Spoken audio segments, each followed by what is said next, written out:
हम लोग कृष्ण भावनामृत की प्राप्ति पुस्तक से पढ़ रहे हैं, अध्याय 6। क्या है? कृष्ण भावनामृत को अपनाना। आज हमारा 6ठा दिन है। इससे पहले कि हम आगे जाएं, एक बात हम बताना चाह रहे थे। एक भक्त ने पूछा था, प्रभु जी हमको पढ़ने का समय नहीं मिल रहा है, हम पढ़ नहीं पा रहे हैं। मतलब माता जी पूछ रहे थे। हमने कहा हम लोग क्या कर रहे हैं, जिम्नास्टिक कर रहे हैं क्या? जो पढ़ा रहे हैं, आप लोगों से निवेदन है, अगर आपके पास समय है, खाना नहीं बनाना पड़ रहा है अभी, तो पेपर पेन लेकर के बैठिए।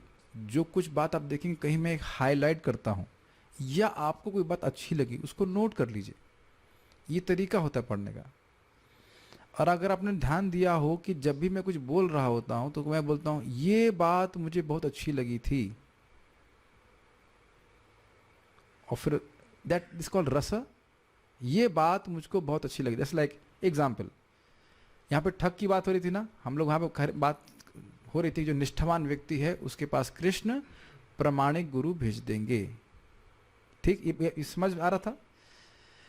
अब अगर हम लोग गंभीरता से जप करते हैं तो हम लोग परंपरा के पारदर्शी माध्यम बनेंगे, अर्थात हमारी भौतिक इच्छाएं समाप्त होंगी। हम लोगों को केवल भक्ति देना चाहेंगे, उसके बदले में से पैसा उसके बदले में पैसा लेना नहीं चाहेंगे। पैसा भगवान की सेवा में लगाना एक अलग बात है, उसके मैं इसको प्रीचिंग करूं ताकि ये मुझे पैसा दे, ये भावना नहीं रहेगी। एग्जाम्पल और बहुत सारे भौतिक इच्छाओं के एग्जाम्पल हो सकते हैं। तो ये बात मनन करने वाली है, इज इट नॉट? कि how can I purify my self so that I can help them more transparently. तो मैं खाली बोल रहा हूँ कि ऐसा नहीं होता जैसे कि हम लोग फिजिक्स केमिस्ट्री पढ़ते थे ना, इतना पढ़ लिया, इतने घंटे पढ़ लिया, उसका कोई खास महत्व नहीं है फायदा। उस तरह से हम लोग शास्त्र नहीं पढ़ते हैं। हम बहुत पहले समझा चुके हैं। आपने श्रवण किया, बोला गया है, श्रवण किया, फिर मनन करना होता है उसमें। तो हम लोग जो भी रोज पढ़ रहे हैं, उद्देश्य ये नहीं है कि हम कितना पढ़ रहे हैं। Are you able to follow this? कितना उसमें हमें कुछ सीखने को मिला, ये बहुत महत्वपूर्ण है। यही चीज़ मुझे भूरी रोज सिखाए थे। तुमको पूरा दिन की पढ़ाई से एक पॉइंट भी मिल गया तो ये बहुत है। Does that make sense? पूरी क्लास में भी पूरी क्लास याद ना रहे, लेकिन एक पॉइंट मिल गया तो वो पूरे अगले दिन तक आपको चार्ज कर देगा। And you can think about it. आप ये मत सोचिए मैं खाली प्रेरणा देने के लिए बोल रहा हूँ। परम पूज्य राधा गोविंद महाराज के बारे में हमने सुना, वो एक श्लोक गांव में जाते प्रचार करने, वो बोर्ड पे एक श्लोक लिख देते और सुबह से शाम तक उसको देखते रहते। अब ये क्यों? उसी पे चिंतन, उसी पे मनन। प्रभुपाद जी के शब्द है कि भागवत के एक श्लोक पे आप एक महीना डिस्कशन कर सकते हैं। आपको याद है, हम 1.1.1 पे 17 दिन डिस्कस किए थे, 17 डेज, ऑल द कमेंट्रीज और नो एक्स्ट्रा टॉक्स, खाली सट के चल रहे थे। है भागवत था, महाप्रभु ने 61 अर्थ दिए। तो मैं खाली समझाने का प्रयास कर रहा हूँ कि जो रीडिंग का तरीका है वो ये है कि आपने उसमें सीखा क्या। ये बात समझ में आ रही है? डोंट थिंक कि आप कितना मतलब कितना ज़्यादा घंटे पढ़ रहे हैं उसका कोई खास महत्व नहीं। पूछा कि तुमने क्या पढ़ा है आप संपर्क में आ रहे हैं, but it's not really entering into your heart. तो हम लोग जहाँ पे जो पढ़ रहे हैं उसको आप थोड़ा सा नोट कर लीजिए, और बहुत अच्छा होगा। जो परम पूज्य वृंदावन चंद महाराज तरीका बताए हैं, अगर वो करेंगे तो कहना ही क्या। जो मैं पुस्तक पढ़ा रहा हूँ यहाँ पे कृष्ण की ओर, उसको उस चैप्टर को एक बार पढ़ लीजिए, फिर जैसे मैं पढ़ाता जा रहा हूँ उसके बाद फिर पढ़िए, अब देखिए कितना अंतर आ जाएगा। ये आप लोग मैं एक्सपीरियंस किया हूँ। 1 पॉइंट अहेतु की प्रतिहता वाला श्लोक, उसकी टीका मैं चक्रवर्ती पाद की पढ़ा हुआ था और श्रीधर स्वामी की भी पढ़े हुए थे, प्रभुपाद जी का पढ़ा था। तो महाराज एक दिन आकर के प्रवचन किए, तो जो महाराज बोल रहे थे मैं उसको पढ़ा हुआ था, तो एकदम से जो रिसेप्शन है वो बढ़ जाता है। ये अनुभव किया आपने कभी? अनुभव तो तब करेंगे जब किताब खोलेंगे। अनुभव किया है कि कुछ चीज़ आपने पढ़ी हुई है, फिर उसको टीचर पढ़ाता है तो ज़्यादा समझ में आता है। ये विज्ञान है समझने का। तब बाकी आप लोग जैसे करना चाहें आप कर सकते हैं, ठीक है? तो हमारे साथ साथ पढ़ेंगे तो बहुत आराम से आप पढ़ सकते हैं। और अब देख रहे हैं इसमें कितने ज्वेल्स मिल रहे हैं, इज इट नॉट? चलिए आगे पढ़ते हैं। तो बात ये हो रही है कि कृष्ण, हाँ, हम एक बात तो हमने शिष्य की तरफ से सोची कि कोई निष्ठावान व्यक्ति है, वह भगवान की को प्राप्त करना चाहता है तो भगवान गुरु मिलवा देंगे उसको। और अगर गुरु प्रमाणिक है तो उसको प्रमाणिक शिष्य नहीं मिला देंगे। उधर से देखिए, अगर गुरु प्रमाणिक हैं तो कृष्ण उनके पास प्रमाणिक शिष्य नहीं लेके आएंगे। कुछ क्लिक किया मैं क्या कह रहा हूँ? यदि, और ये प्रभुपाद जी के शब्द हैं, यदि 16 माला जप कर रहे हैं हम लोग, 4 नियमों का पालन कर रहे हैं, आपकी वाणी का प्रभाव हर जगह होगा। ऑब्वियसली आपको परंपरा में बोलना होगा, ये नहीं कि अगड़म बगड़म कुछ भी बोल दे। तो कृष्ण प्रेरित करेंगे ये सही बोल रहा है, बात तो हम सही बोल रहे हैं, लेकिन अगर हम ईमानदारी से भक्ति कर रहे हैं तो भगवान हमको ईमानदार लोग अपने हमारे पास ला के लाएंगे, भगवान लेके आते हैं। ये विज्ञान है, समझना चाहिए आपको। हमारे मोहित प्रभु जितने अच्छे लगे थे, हम कितने साल हो गया भक्ति में आए हुए आपको? 3 साल पहले की बात होगी, उस टाइम एकदम नए नए आए थे, तो ये भगवत गीता लेके घूमते थे वहाँ तक, बड़े क्यूट लगते थे बहुत। और इति हम पढ़ना चाहते हैं इसको बहुत बोल रहे थे हम, इसको गीता को हमको चाहते हैं कि गीता को पढ़ाए, ये बोले थे ना आप। ऐसे लोग हैं, इज इट नॉट? आप बताओ आपकी इच्छा क्यों आ रही है जी लेके, सारे बच्चों की इच्छा क्यों नहीं आ रही? See, so there are so many devotees who want to know about Bhagavad Gita, पढ़ना चाहते हैं, सीखना चाहते हैं, और वो आएंगे हमारे पास, हम सभी लोगों के पास आ सकते हैं जो आप अगर गंभीरता से भक्ति कर रहे हैं तो। This seems to be mystical, लेकिन मिस्टिकल कुछ भी नहीं, सबके हृदय में भगवान है। तो जो चोरी करने वाला व्यक्ति वो तो कभी आएगा ही नहीं, भगवान आपके पास लाएंगे ही नहीं उसको। तो और आप सिंसियरली भक्ति कर रहे हो तो सिंसियर लोग ही आपके पास आएंगे। अरे इनके पास क्या है, तो कुछ है ही नहीं, तो बस यही बोलते हैं हरे कृष्णा करो, भागवत पढ़ो और जप करो और सेवा करो, कुछ अमेरिका जाने के बारे में तो बताते ही नहीं है। ठीक है, वास्तव में यही तो चल रहा है। जो लोग श्री कृष्ण को यथार्थ रूप में तत्वतः नहीं जानना चाहते, अपितु उन्हें अपनी अपूर्ण दृष्टि से समझ लेना चाहते हैं, उनके लिए भगवान श्री कृष्ण अज्ञात ही रहते हैं। क्या मतलब है इसका? इसका मतलब यह है कि जो लोग गुरु परंपरा में ज्ञान स्वीकार नहीं करना चाहते हैं, वो अपनी मनोकल्पना से कृष्ण को समझना चाहते हैं, तो कृष्ण भी उनको समझने नहीं देंगे। अगर प्रामाणिक गुरु के प्रति सबमिसिवनेस नहीं है, प्रभुपाद जी की कोई बात ही नहीं मान रहा है, तो क्या समझ में आएगा? मुझे याद नहीं है, शायद प्राणनाथपुर में साथ नहीं थे। नहीं आप नहीं थे, बस पार्टी में हम लोग गए थे, इधर इटावा में व्यक्ति था, आप थे? हाँ शायद आपसे बात कर रहा था। तो वो साइंस ऑफ आत्म साक्षात्कार का विज्ञान पुस्तक लिया था जहाँ तक मुझे याद आ रहा। हाँ भक्ति साहब सिंधु लिया। कहता प्रभु जी पूछे क्यों ले रहे थे, कह रहा मैं इसमें गलती ढूंढूंगा, मैं आज तक सारे सिद्धांतों को काटा हूँ, तो मैं इसको भी पढ़ूंगा ताकि इसमें गलती ढूंढूं। खैर उसका प्यूरिफिकेशन हो जाएगा, प्रभुपाद का तात्पर्य पढ़ेगा तो प्यूरिफिकेशन तो होगा, लेकिन इस एटीट्यूड में हमें गुरु से नहीं सुनना होता है। ठीक है, तो उनके लिए भगवान श्री कृष्ण अज्ञात ही रहते हैं। अब ये कैसे प्रमाणित है, हम लोग पहले बोल चुके हैं, गीता इतने समय से पढ़ी जा रही है, प्राय संस्कृत कोर्स में गीता पूरी पढ़ाई जाती है, और तब भी लोग नहीं समझ पाते कि कृष्ण भगवान है। ये आप लोग इस पर थोड़ा सा मनन कीजिए, क्या ये आश्चर्य नहीं, आश्चर्य वाली बात नहीं है? जैसे मान लीजिए कोई गौशाला में आए, कहीं यहाँ पे गाय नहीं दिख रही है, तो कहेंगे 400 गैया आपको नहीं दिख रही, अंधे है क्या? यही बोलेंगे ना आप लोग। इसको मैं पहले भी बोल चुका हूँ, लेकिन मुझे बहुत हंसी आती है कि प्रैक्टिकली हर श्लोक से पहले, ऑलमोस्ट हर श्लोक में बोल रहे हैं श्री भगवान उवाचा, श्री भगवान उवाचा। तो कौन है जो उनको बोल रहा है कि ये भगवान नहीं है? कौन बोल रहा है बताइए? भगवान ही अंदर से प्रेरणा दे रहे कि भगवान नहीं है। एक एग्जाम्पल और समझिए, हमारे गुरु महाराज बोल रहे थे कि भाई देखो, नरसिंह देव अगर मूड खराब है और आपके सामने आ जाएंगे, तो आप स्वाभाविक सी बात से उनसे युद्ध करने के लिए तलवार तो नहीं निकालेंगे, और यह तो बिल्कुल आपके मन में नहीं आएगा कि मैं इसको मार करके जीत जाऊंगा।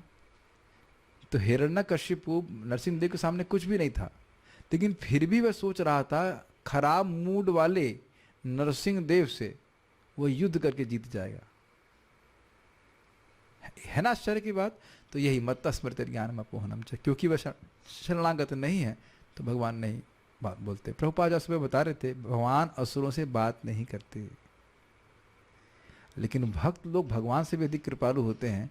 वो असुरों को भक्त बनने का प्रयास कराते हैं, भक्त बन जाएं, और फिर भगवान उसे बात करते हैं। ये सत्य बातें हैं। नलकुबर मणिग्रीव को देख कर कृष्ण बोले, इनसे मेरा कोई मतलब नहीं है, लेकिन मेरे भक्त ने बोला है कि इनका उद्धार मैं करूंगा, इसलिए मैं करूंगा। सब जानते हैं बात, स्मरण करा रहा हम लोग। तो जो व्यक्ति भगवान के प्रति चैलेंजिंग एटीट्यूड, अब इधर बैठ जाओ, आप बड़े हो गए ना, पीछे वाले भक्त देख नहीं पा रहे, नहीं कोई दिक्कत नहीं, इधर बैठ सकते हैं, खाने के बाद वज्रासन करना चाहिए, लेकिन आप वज्र की तरह खड़े हो गए तो बीच में भक्त लोग को there should be some eye contact, हाँ fine you can sit here. Okay, पूर्ण प्रक्रिया यह है कि कृष्ण और उनके उपदेशों को स्वीकार करके उनकी प्रेममय भक्ति संपन्न की जाए। ये समझ में आया?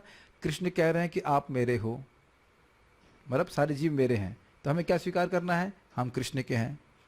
उसके बाद उनकी सेवा करनी है, और सेवा के बदले में कुछ मांगना नहीं है भौतिक, दैट इज चीटिंग। ऑल्दो वह भी ठीक है, एक दृष्टि से ठीक है, कर्मकांड वगैरह कर रहा है उससे तो अच्छा है कि सकाम भक्ति ही कर रहा है, लेकिन वास्तविक रूप से समझना क्या चाहिए कि मैं आत्मा हूँ, भौतिक वस्तुएं मुझे सुखी नहीं कर पाएंगी, तो भगवान का भजन करते हुए भगवान से कुछ मांगना नहीं चाहिए। ये प्रेम। अब आप कहेंगे जब हमारा हृदय अशुद्ध है तो हम ऐसा कैसे कर सकते हैं? ये प्रश्न आप कर सकते हैं। आप श्लोक जानते हैं, कामादिनाम कतिना कतिधा पालिता दुर्निदेशास तेषाम जात मयि न करुणा न कृपा नोपशांति उत्सृज्यताम अथ यदुपतिर सांप्रतम यत् लब्ध बुद्धिस त्वाम शरणम आयतः माम नियुंक्ष्वात्मदासये।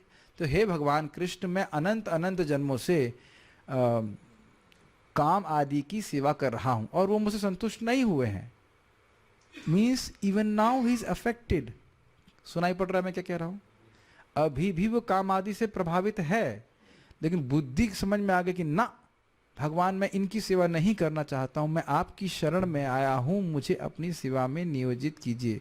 Can you here selflessness in this श्लोक? कुछ समझ में आ रहा है कि मैं भगवान इस परेशानी से परेशान हूं, आपकी शरण में आया हूं, आप इससे मुक्त कीजिए। आप एक और श्लोक जानते हैं, दुर्वासना की शतैर शतैर 100 रज्जुओं से मेरा हृदय बंधा हुआ है कृष्ण, मेरा सामर्थ्य नहीं है कि रस्सी को काट पाऊं, आप अपनी कृपा के बल से मेरे हृदय को अपनी तरफ खींचिए। तो क्या भक्त उस समय काम आदि से मुक्त है? नहीं है। कुछ सुनाई पड़ रहा है? जीव गोस्वामी जी भक्ति संदर्भ में बताते हैं कि भगवान की शरण में जाने के लिए आपको काम क्रोध से मुक्त होने की जरूरत नहीं है। कुछ क्लिक किया? वो काम क्रोध आदि वह है, कृष्ण सफा करेंगे। श्रुणवताम स्वकथा कृष्णा पुण्य श्रवण कीर्तना हृदयंतस्तवद्राणी विधुनोति सुहृत्सताम। तो प्रभुपाद जी कहते हैं what is it, honest devotee. हृदय उसका गंदा है अभी, लेकिन उसको कृष्ण के बारे में सुनने की इच्छा है, वह चाहता है जेन्युइनली अपने हृदय को शुद्ध करना, तो कृष्ण उसकी मदद करते हैं। कृष्ण मदद नहीं करते हैं, कृष्ण स्वयं ही हृदय साफ करते हैं। अहम अज्ञान अजम तमः ज्ञान नाश्यामी आत्मभावस्तु ज्ञान दीपे न भास्वता। आप समझ पा रहे हैं? ऐसा नहीं है कि हम लोग पूरी तरह शुद्ध होंगे तब भक्ति में आएंगे। जैसे मान लीजिए मुझे बुखार है, डॉक्टर कहे पहले बुखार ठीक करो उसके बाद मेरे पास आओ, ऐसा था ना होता है। डॉक्टर के पास हम तब जाते हैं जब बुखार होता है। क्लियर? तो हम खाली ये बात कर रहे थे कि ऐसा नहीं है कि कोई व्यक्ति का हृदय शुद्ध नहीं है तो भगवान की प्रेममय सेवा नहीं कर सकता है। विथ प्रॉपर नॉलेज कि मेरा संबंध भगवान से क्या है, व्यक्ति उस प्रकार से सेवा करे। कोई डाउट विरोध? ठीक है। एकमात्र श्रीमती राधा रानी ही हैं जो परिपूर्ण प्रेममय भक्ति का मूर्तिमान स्वरूप हैं। ब्रह्म संहिता में श्रीमती राधा रानी को श्री कृष्ण की आध्यात्मिक शक्ति के विस्तार के रूप में वर्णित किया गया है।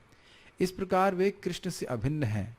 गोपियां जो श्री राधा कृष्ण की सेवा करती हैं साधारण कन्याएं नहीं हैं, वे श्री कृष्ण की आह्लादनी शक्ति का विस्तार हैं। क्या श्लोक है वो?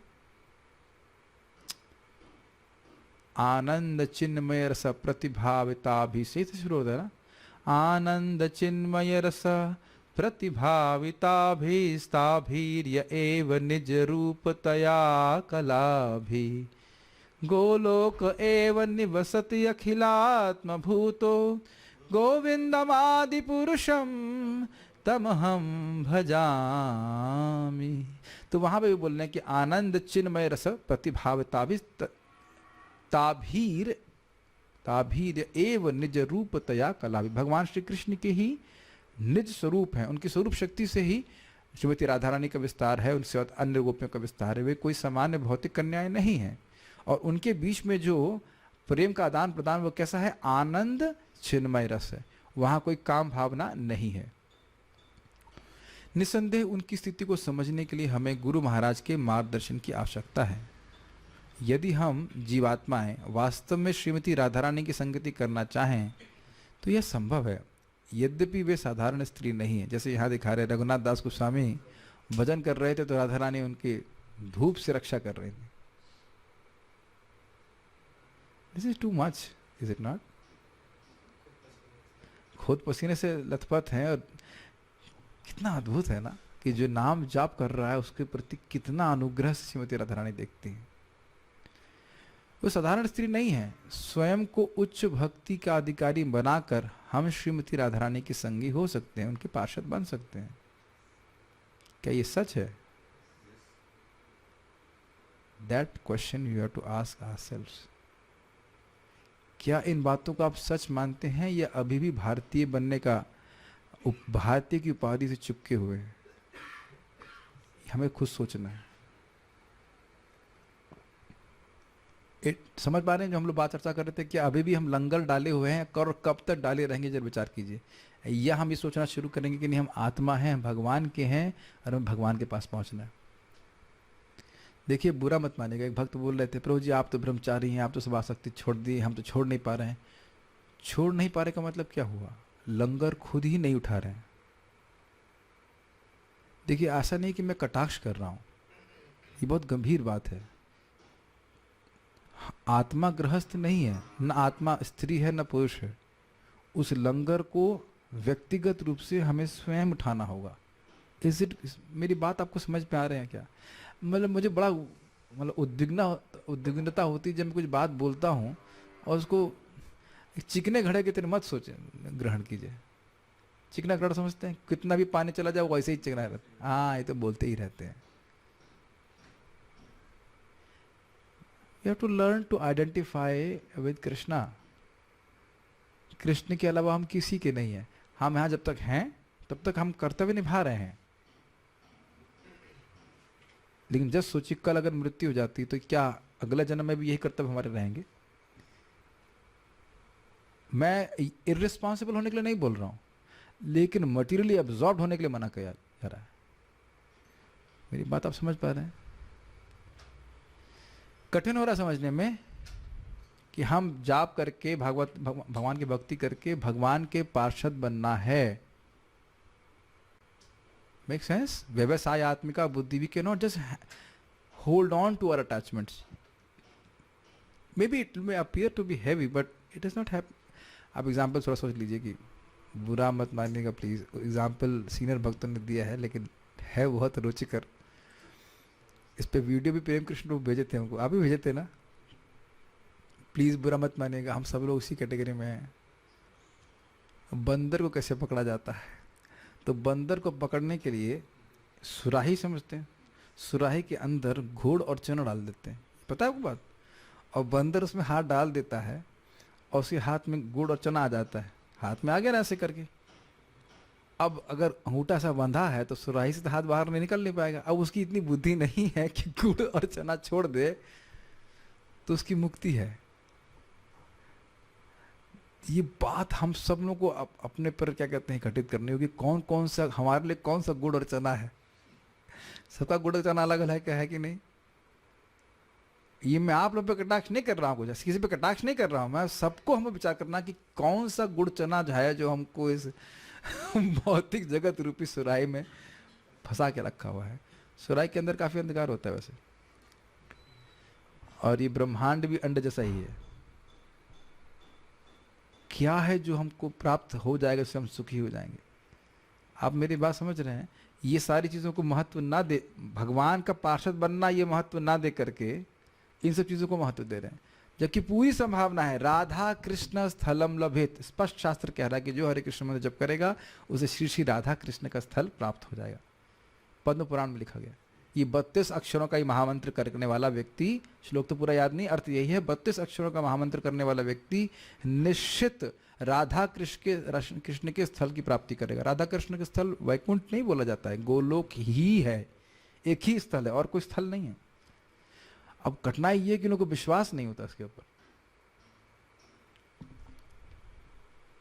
कितना अमेजिंग बात है कि भक्ति के अपने अधिकार को बढ़ाएंगे तो हो जाएगा। बढ़ाने का तरीका बहुत सिंपल है, भक्ति करके ही भक्ति बढ़ती है। फिर आप लोग शायद हम लोग सोचेंगे अरे भाई हम कैसे राधा रानी के संगी बन सकते हैं? तो प्रभुपाद जी कितना सुंदर कह रहे हैं, भक्तिमय सेवा में निराशा का कोई स्थान नहीं है। हम कितनी ही छोटी सी छोटी भगवत सेवा करें उसकी वृद्धि होगी।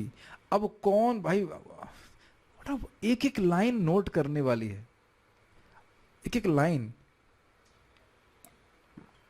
अगर आप ऐसे देखिए, आप ये जानते हैं कि मान लो किसी ने एक बार गो मांस खाया 10-20 ग्राम, तो उसे हजारों साल तक नरक में भोगना पड़ेगा, या कोई विरोध है इसमें? ये पता है आपको बात नहीं?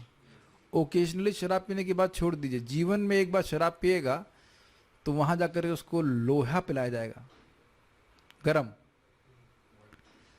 तो जब ये सिद्धांत नरक इत्यादि पे लागू हो रहा है, पाप पे लागू हो रहा है, तो वहां स्वीकार करने में क्या कठिनाई है कि एक ही नाम से करोड़ों जन्मों के पाप नष्ट हो जाएंगे। अब कृष्ण बोलने में क्या दिक्कत है? क्या बोलने में?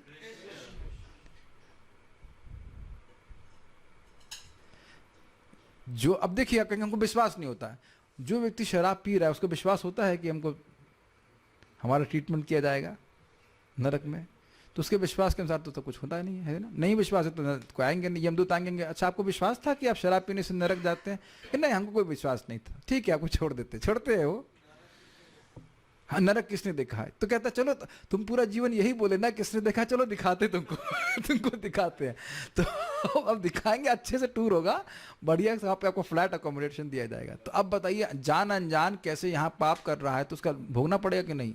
तो यहाँ नाम उच्चारण करने वाला जो चीज़ पापों पे लॉ अप्लाई हो रहा है, भगवान की भक्ति पे अप्लाई नहीं होगा। भगवान की भक्ति क्या है? मेरा अर्चन, भगवान विष्णु कहते हैं मेरा अर्चन कभी अन्यथा नहीं जाता।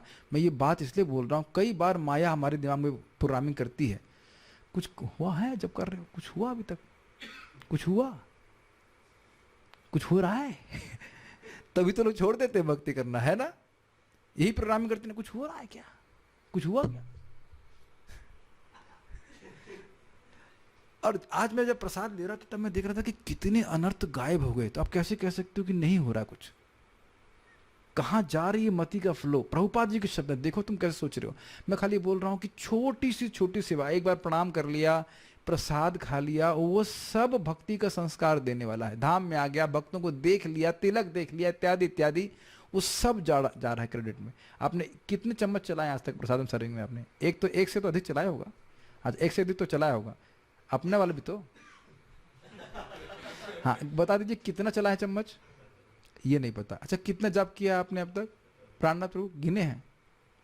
किसको पता है कि आपने कितनी बार जप किया अब तक? कृष्ण को पता है। और एक एक नाम के लिए भगवान कृतज्ञ है। आपको पता नहीं, हमको देखो, हमको नहीं कह रहे हमको टेस्ट वेस्ट कर, हम तो खाली सुन सुन के महिमा उत्साहित होता रहता हूँ। तो ऐसा, अब तो समझ रहे हैं बात? हम राधा रानी के संगी कैसे बन सकते हैं? तो बहुत सिंपल है, the journey of 1000 miles starts with a single step and is covered in single steps also. वो अलग बात है, बीच में कोई आपको उठा करके आगे बढ़ा दे, वो भी होता है, कोई महान वैष्णव की कृपा प्राप्त हो जाए, अलग चीज है। लेकिन प्राय एक दो एक दो एक दो करके हम आगे बढ़ रहे हैं।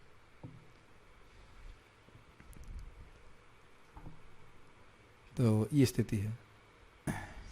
क्या हो? महाप्रभु का शब्द है, क्रमे क्रमे से ही भक्त होई बे उत्तम। रोज साधना करेगा तो सभी लोग प्राय क्या कहते हैं इसको, नहीं, कनिष्ठ के स्तर से शुरू करते हैं और करते करते करते वो उत्तम हो जाएगा।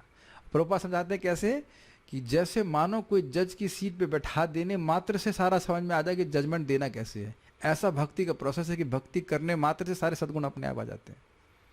तो इसीलिए लोगों को भगवान का नाम जप करना का प्रेरणा देनी चाहिए। तो अब बात क्या हो रही है, इसको बहुत ध्यान से सुनिए। भक्ति का संस्कार अव्यय है, भक्ति का संस्कार नष्ट नहीं हो सकता। आपको मैं नाम भूल गया, संजीव प्रभु ना, सुनील प्रभु, माइक दीजिए। मैंने क्या बोला अभी?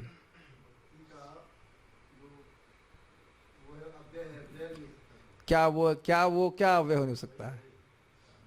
सुन रहे थे कुछ कि नहीं सुन रहे थे? क्या सुन रहे थे? नींद आ रही है बीच में? हाँ, समझ नहीं आ रहा है, हिंदी तो बोल रहा हूं ना। भक्ति का संस्कार कभी नष्ट नहीं हो सकता है। अच्छा, ये एक बात समझिए, और आप कभी देखते हैं कि हठात कोई इच्छा जाती है जो आपने कभी नहीं करी थी सामान्य कर्मों में, वो कहाँ से आई?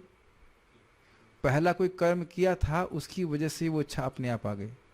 लेकिन आप जानते हैं कि कर्म नष्ट हो जाता है, सारी इक्वेशन समझ रहे हैं, लेकिन भक्ति का संस्कार नष्ट नहीं होता। मैं बहुत स्लो जा रहा हूं ताकि ये बात एकदम समझ में आए। यदि किसी ने आज 1 माला 2 माला, एक बार भी महामंत्र बोला या एक बार नाम भी बोला है, उसका प्रभाव कोई भी पाप या पुण्य करने से नष्ट नहीं होता, और वह उसको फिर भक्ति में प्रवृत्त कराएगा। क्या ये विज्ञान समझ रहे हैं? माता जी को माइक दीजिए। सब्जी के बारे, अभी तो यहाँ तो खाना भी नहीं बनाना है, तो क्या सोचना है उसको? बताइए क्या मैंने बोला, अभी क्या सिद्धांत बोला मैंने? माइक पे बोलिए, ऑन कीजिए। ऑन है? हाँ बोलिए। हाँ ऑन नहीं है, चल भी रहा है। हाँ बोलिए। हाँ, भक्ति का संस्कार कभी नष्ट नहीं होता। सही है। और भक्ति का मतलब जब कोई भी भक्ति से संबंधित कोई भी कार्य किया है, वो हमें कभी ना कभी आगे भी फिर भक्ति करने का। इतना घबरा के बोल रही, सही तो बोल रहे हैं, घबरा क्यों रही है?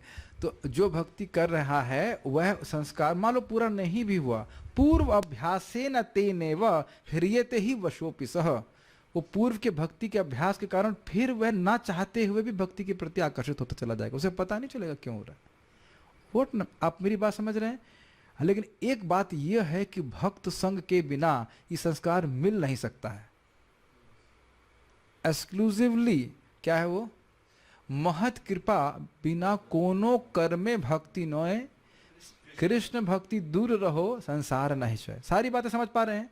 भगवान के भक्तों की कृपा के बिना, कोई उनको पुस्तक ना दिया हो, कोई उनको प्रसाद ना दिया हो, या हरिनाम से कुछ नहीं, कोई संपर्क ना कराया हो भक्ति का, तो व्यक्ति भक्ति में नहीं आ सकता, चाहे वो कर्मकांड कर ले, चाहे ज्ञान कर ले, कुछ भी कर लीजिए। दोनों बात बैलेंस कर पा रहे हैं? एक बहुत स्ट्राइकिंग बात है, हमें इस डिस्कशन से समझ में आ रही है, वो क्या है? भक्ति का संस्कार नष्ट नहीं हो सकता, और भक्ति का संस्कार, संस्कार मतलब इंप्रेशन मन में, वह केवल भक्त संग में ही आ सकता है। वो संग कैसे भी हो सकता है? किसी का तिलक देख लिया, हमने तो ये तिलक भी दिखाया नहीं था जब तक भक्ति में नहीं आए थे, बल्कि सही बताऊं तो नामनिष्ठ प्रभु का तिलक पे मेरा ध्यान भी नहीं था, मैं उनकी शिखा देख रहा था, मैं कपड़ा देख रहा था, एकदम चक चक ब्रह्मचारी, साधु से कभी देखे ही नहीं। आपने देखे इस तरह से प्रॉपर एजुकेटेड साधु? आईआईटी कानपुर बोला था, आईआईटी कानपुर से बीटेक है मैकेनिकल, तो हम तो एकदम हिल गए, साधु लोग ये कहाँ से आ गए? मेरे लिए बहुत बड़ा शौक था, आईआईटी कानपुर बीटेक एंड साधु, वो भी अंग्रेजी बोल रहा साधु। आपने देखा ना, हम लोग कभी देखे नहीं, घर तो हम लोग कोई वो क्या सरसों का तेल लेने के लिए आते थे, was very amazing and I was actually, मेरा एक्सपीरियंस आई वाज शॉक्ड, हम आत्मा हैं, हम ही कंकाल नहीं जो अंदर पड़ा हुआ है। सारी फोटो दिखाई थी, like a shock for me. आपको कैसा लगा था जो सुना था आपने आर्ट ऑफ माइंड कंट्रोल? कुछ नहीं लगा था, नॉर्मल लगा था, ब्रह्म ज्ञानी। बट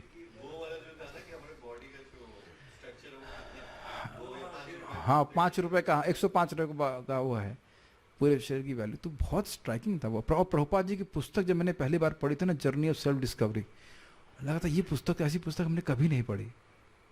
आप लोगों को पता नहीं कैसा, हमको तो बड़ा अद्भुत अनुभव था, पुस्तक बहुत अद्भुत लगी थी। तो अब मैं खाली यही बोल रहा हूँ कि हर दिन जो हम जाप कर रहे हैं, भगवान को दर्शन कर रहे हैं, भक्ति में वृद्धि होती चली जा रही। और एक और बड़ी थोड़ी शिक्षा है कि यदि मैं आसपास वाले लोगों को, जो मेरे सामने है, जो भी है, उनको भक्ति के बारे में नहीं बताऊंगा, तो उन्हें भक्ति का संस्कार कभी प्राप्त नहीं होगा, which will be a great action of injustice and more so N V.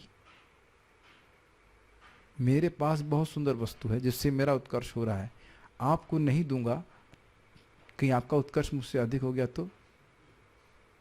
और भले ही भक्त बोलता रहे मैं बहुत नम्र हूं, मैं ये हूं, ये नम्रता नहीं है। अगर वाकई भक्ति बढ़ी है तो दूसरों को देने का इच्छा होगी। ये मेरे शब्द नहीं है, फिर वही पढ़ लीजिएगा, अहेतु की अप्रतिहता में चक्रवर्ती पाद की टीका। भक्ति बढ़ती है तो हृदय में कृपा, दूसरों को दया करने की भावना बढ़ती है। और क्या दया करना है? जो है वो बांटना है।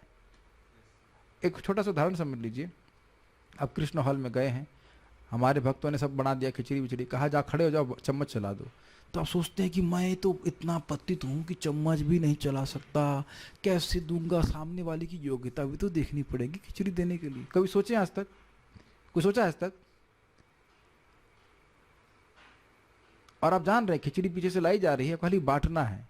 तो परंपरा में जो ज्ञान दिया जा रहा है उसी को दूसरों को देना, इसमें क्या सोचना है कि मैं योग्य हूँ कि अयोग्य हूँ। बस इतना रखिए कि जो बोला गया उसी को रिपीट कर दें, और उसमें हम शुद्ध हो रहे हैं। आप माइक पहुँचा दीजिए प्रभु जी के पास। उसमें हम शुद्ध हो रहे हैं। इस संबंध में महाराज बहुत अच्छा बोल रहे थे, भक्ति बृहद भागवत महाराज, हम दूसरों का उद्धार करने के लिए नहीं, खुद को कृष्ण भावना भावित करने के लिए प्रचार कर रहे हैं, for our own purification. This also keeps us in mood of humility. अच्छा, एक व्यक्ति भी क्यों ना हो। Yes pro. जैसे आपने बताया कि बहुत इच्छा होती है कि हमारी प्रचार करें लोगों को, हाँ। लेकिन कई जो लोग हमें क्लोज जानते हैं, हाँ। और हमारे नेगेटिव्स को जानते हैं, तो उसका उल्टा कहते हैं आपका प्रचार ही ठीक नहीं हो रहा है, आपका वो नहीं है तो क्या फायदा हो भक्ति से। तो नेगेटिव पिचिंग हो जाता है कई बार। यस, तो ये प्रश्न है कि हमारे नेगेटिव्स को लोग जो जानते हैं वो कहते हैं कि आपको भक्ति से कुछ भी मतलब कुछ फ़ायदा नहीं हो रहा है, तो हमें आपके प्रोडक्ट कैसे बेच सकते हैं, अगर सीधी बात बोली जाए तो। पहली ये बात ये बताइए कि क्या कोई लाभ नहीं हो रहा है आपको। माइक पे तो सामने वालों को नजर नहीं आता, वो उनको खाली एक्शन लग जाता है, इंटरनल नहीं जो बताए वो। नहीं, आप बताओ कि क्या कुछ भी फर्क नहीं पड़ा, तो आप उनको भी बताइए क्या फ़र्क पड़ा। हमें नहीं, देखिए, आप कह रहे हो कि आपकी पत्नी कहती हैं कि आपको कोई फ़ायदा नहीं हुआ। नहीं, माइक ऑफ कर दीजिए। लेकिन जो आप मुझे बात बता रही थी, क्या वो आदत भी नहीं कही अब तक? माइक दीजिए। आपको जो बोलने की ज़रूरत नहीं, खाली हाँ और ना बोलिए। आपने जो प्रभु जी की गलत आदत बताई थी, क्या वो भी नहीं गई, या अभी भी उसमें प्रवृत्त रहते हैं? बताइए, माइक पे बताइए। हाँ, नहीं, माइक पे बताना पड़ेगा, बोलिए हाँ या ना। खत्म हो गई, तो कुछ फ़ायदा हुआ कि नहीं? अब आप, मैं दूसरा एग्जाम्पल देता हूँ। तनिष्क प्रभु हमारे राजवैद्य हैं, ठीक है, लेकिन इसमें बेचारे खुद बेहोश हैं, तो क्या वो मेरे को दवा नहीं देते हैं? अब मैं कहूँ कि तुम खुद बेहोश हो जाते हो, भाई उसकी कोई बीमारी पहले की चल रही है, वो प्रोसेस में ठीक होने की, बहुत गंभीर बीमारी से ग्रसित है, एनीमिया, वो कुछ है, वाला कर्म के अनुसार है, तो क्या वह मुझको दवा नहीं दे सकते? और क्या उनकी दवा मुझे काम नहीं करती, और क्या मैं दवा नहीं लूँगा? दूसरे पक्ष में आपको भी सोचना चाहिए, हमको भी सोचना चाहिए कि हमारा बर्ताव बहुत मृदु होना चाहिए। आप कहेंगे आप बोल रहे हैं मृदु, स्पेलिंग पता है मृदु की? लेकिन आप देखिए कि मैं कभी किसी को डांटता हूं तो बहुत प्रेम से डांटता हूं, और उसी को डांटता हूं जिसे अपना मानता हूं, बाकी जिसको नहीं मानता वहां चुप रहता हूं। है कि नहीं? इतना तो हम गुणगान कर सकते हैं, और तो ये गुणगान करना आत्महत्या होती। लेकिन ऐसा नहीं कि हम सबके पीछे डंडा लेके दौड़ रहे हैं, क्या कर रहे हो क्या कर रहे हो, ऐसा तो नहीं करते ना। जो बात सुनेगा, जो थोड़ा अपना मानता है, उसको हम बोलते हैं, नहीं तो नहीं बोलते। दुर्गुण तो मेरे में अंदर भी है, ऐसा कोई ऐसा नहीं कि हम पूरा सदगुण के खान है, ऐसा कुछ तो नहीं है। लेकिन भगवान की भक्ति करने की इच्छा, उत्साह, ये देखना चाहिए। आप उदाहरण समझ पा रहे हैं ना? तनिष्क भी बीमार रहते हैं, फिर भी हमारा दवा कर ही देते हैं। हम ये तो नहीं देखते पहले तुम अपने सारी बीमारी ठीक करो फिर मुझे ठीक करना ऐसा तो नहीं बोलते आप ना, ये बोलते हैं। वो अपना इलाज कर रहे हैं, अपना इलाज कर रहे हैं। मेन थिंग हम मुझे देखना चाहिए अनन्य भाग। क्या व्यक्ति इस संकल्प से युक्त है कि मुझे कृष्ण की ही भक्ति करनी है? यस, साधु रेव असमंतव्य, सॉरी अब बोल दिया, साधु रेव समंतव्य, साधु ही उसको मानिए, यद्यपि उसके कुछ दुराचार दिख रहा है। We have to learn to respect devotees. अब मैं आपको शिक्षा नहीं दे रहा हूँ, उधर से भी होना उधर से भी माता जी की इंगड़िम बिगड़िम करती हैं क्या? पहले माता जी क्या करती, इंगड़िम बिगड़िम करती थी ना। आप क्या कोई मंत्र पढ़ती थी, वो गई कि नहीं गई? वो जो इंगड़िम बिगड़िम मंत्र फूकती थी वो चली गई ना, हरे कृष्ण ही कर रही है ना। तो देखिए, आप आक्षेप कर रहे हैं तो आप भी तो यही गलती कर रहे हैं।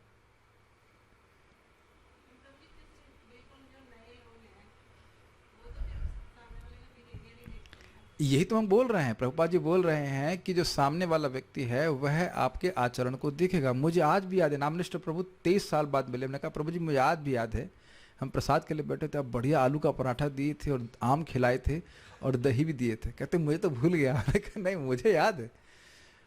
लोगों को सिद्धांत तो बाद में समझ में आएगा, बिहेवियर तो भक्तों का अच्छा होना ही चाहिए, इसमें हम एक्सक्यूज़ नहीं दे सकते कि हम अब ये सिंपल सी बात है। मेरी माँ भी तो यहीं पे रह रही हैं, उनसे पूछो कि मैं उनसे खराब बर्ताव कर रहा हूँ, पूछिए जा करके। मैं कभी वो मुझे प्रसाद देती, मैं जरूर तारीफ करता हूँ, बहुत अच्छा आपने बनाया। Not simply as my mother, as a devotee she has made ना वो कृष्णा। क्या इतना हम नहीं बोल सकते कि आपने बहुत अच्छा प्रसाद बनाया? ये भी एक आप जो बोल रहे हैं ना, गलती हो जाती है। लोग बाहर अच्छा बर्ताव करते हैं और अपने संबंधियों से जो डिवोटी बन गए उनसे नहीं करते, या अपने संग जो ब्रह्मचारी जो दो मित्र हैं उनसे खराब बर्ताव करने लग जाते हैं। ये क्या मतलब हुआ? तो धोखाधड़ी हुई ना। सभी से अच्छा बर्ताव करना चाहिए ना। जब तक हम सम्मान की भावना नहीं रखेंगे भक्तों के प्रति, तो हमारा नाम में रुचि नहीं आएगी। आप सोच लीजिएगा, सकल सम्मान है, उदाहरण दिया, सकल सम्मान है कौलिते शकति देहो नाथ जथा जथा। अभी मैं एग्जाम्पल और दूंगा। एक डिवोटी माता जी हैं, मैंने उनको बताया कि आप पीला बल्ब लगाओ, ये करो वो करो, आपको जप करने में थोड़ा सुविधा होगी। तो उनके भाई भक्त नहीं हैं, लेकिन उनका भाई आया और उन्होंने ही वो बल्ब लगाया। मैंने उनको बोला आप जाके बहुत सिंसियरली उनको थैंक यू बोलिएगा, क्योंकि आपकी भक्ति में सहायता कर रहे हैं।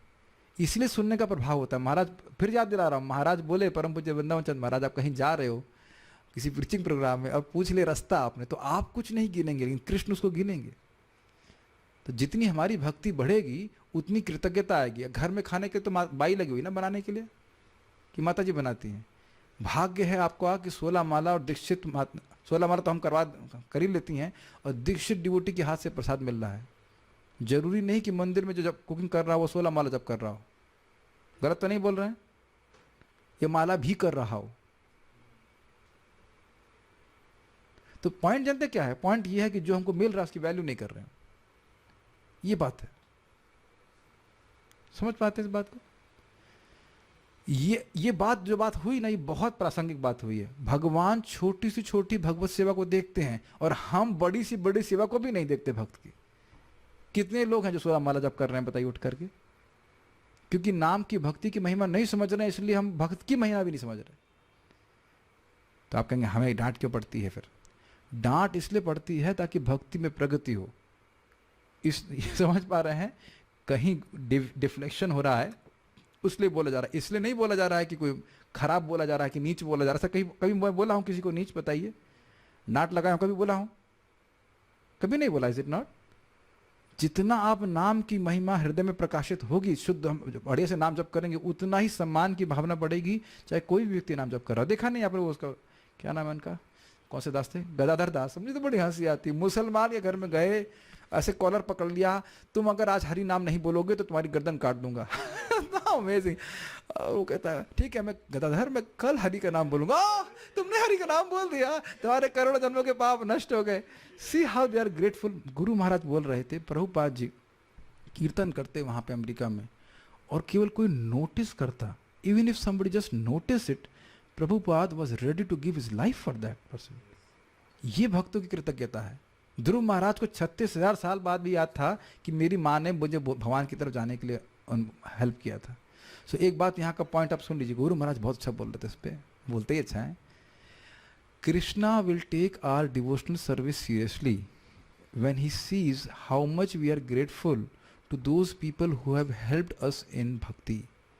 तो हेल्प का मतलब ये नहीं कि जो शिक्षा गुरु हैं वह वही, जो प्रसाद बनाया है, जो प्रसाद बना रही है ठीक है कि नहीं, और जो सब्जी लेके आ रहा है आप ही लेके आते हैं। जब भी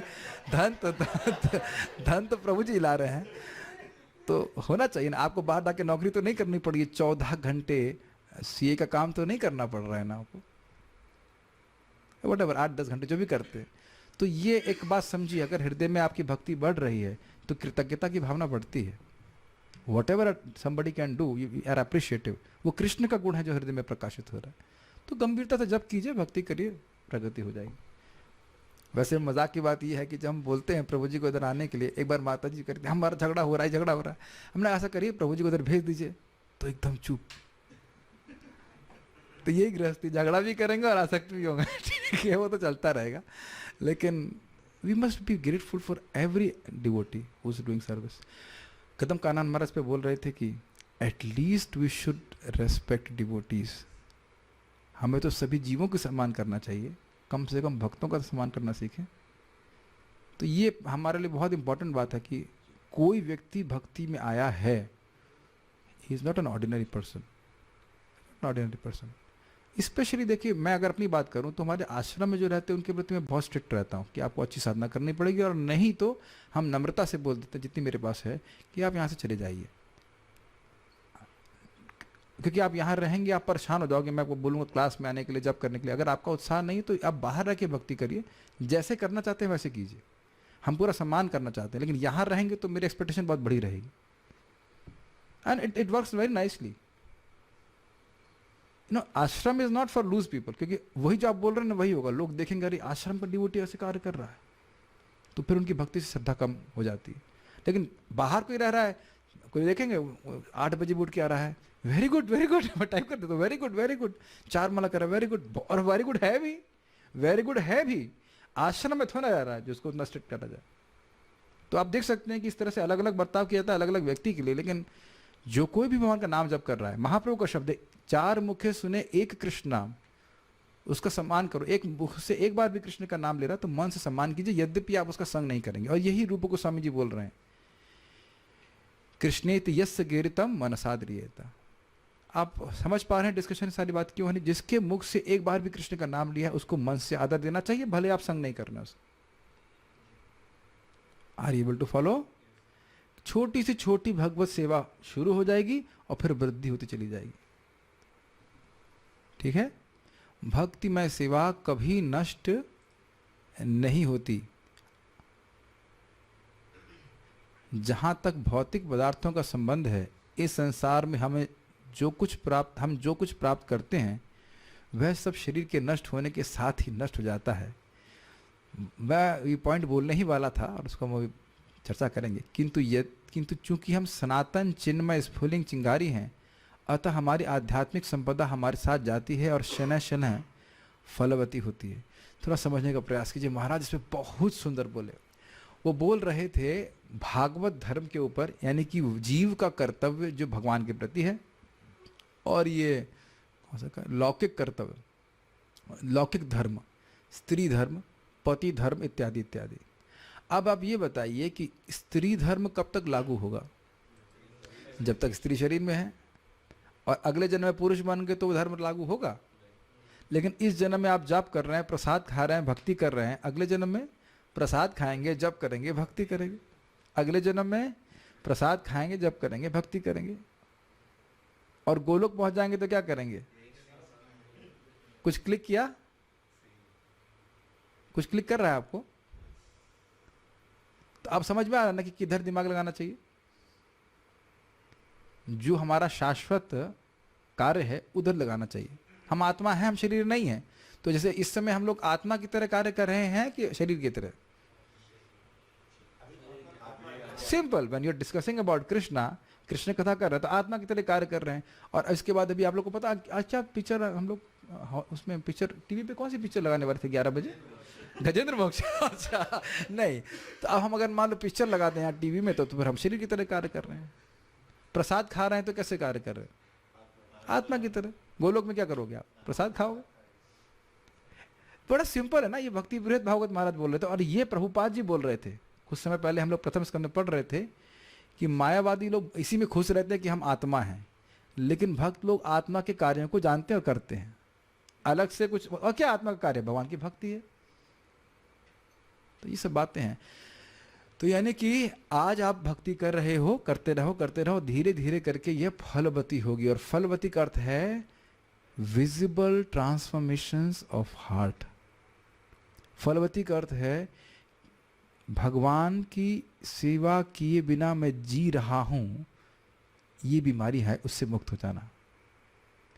कृष्ण की सेवा के बिना हम जिएंगे कैसे, ये भावना में आ जाना। मैं बात ये लास्ट बोल के रुकूंगा। गौरांग प्रभु बोले थे, बहुत अच्छी बात बोल रहे थे, कि don't leave before the transformations begin to happen. Don't leave the process before transformations begin to happen. कुछ समझ में आया? लग रहा है कि कुछ नहीं हो रहा है, लेकिन हर नाम जाप के संग, प्रणाम के संग हम परिवर्तित हो रहे हैं, हमारी चेतना परिवर्तित हो रही है। प्रमाण 5:1:35। एक नाम से ही मन सूक्ष्म शरीर में परिवर्तन आ रहा है। हर नाम के संग हमारे सूक्ष्म शरीर में परिवर्तन आ रहा है। सब लोग ऐसे देख रहे हैं जैसे लग रहा है धूमिल धूमिल सी याद आ रही। पढ़ा चुके हैं इस बात। हर प्रसाद के कौर के संग कुछ परिवर्तन नहीं आ रहा है, भले ही दिखाई नहीं पड़ रहा है। अभी मैं कुछ दवा खा के आया, मेरे शरीर में कोई परिवर्तन नहीं आएगा, कितना वजन बढ़ गया, लेकिन आप देख रहे हैं कि सूक्ष्म रूप से होने लग गया। तो हम खाली बोल रहे हैं कि फलवती होगी, मतलब भगवत प्रेम के रूप में प्रकट होगी, धीरे धीरे करके वह लता बढ़ती है भक्ति की। तो बहुत सारी बातें सीखने को मिली, उम्मीद है कि आपको समझ में आया होगा ये बातें। Stop here. आज शाम को हम लोग 2:11 की चर्चा करेंगे, उसको आप लोग पढ़ के आइएगा। कोई प्रश्न है किसी वक्त का? नहीं है। ओके। श्रील प्रभुपाद की जय। ताई गौर प्रेमानंदे।